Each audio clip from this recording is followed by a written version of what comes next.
好，来，乡亲啊，继续是在地人在地情，来看台南安南区的飞虎将军庙，是咧拜日本的飞官山浦茂峰。啊，台湾日本咧做文化交流，这个飞虎将军的金身将要登去故乡参加祭典。 日本的水户毋能坐伫咧8月初2、初32天留日起过，受到水户市议会邀请，含水户市经延真镇的安南区镇安洞飞虎将军的金身冇参加。两市的城市的交流非常的成功。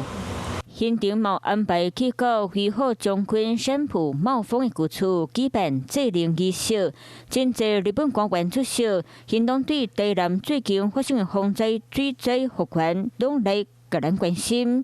咱台南市发生这个水灾的代志，因嘛拢有送予咱台南市的迄个慰问金，因非常感念，就讲因当时善意咱台湾对因的帮助。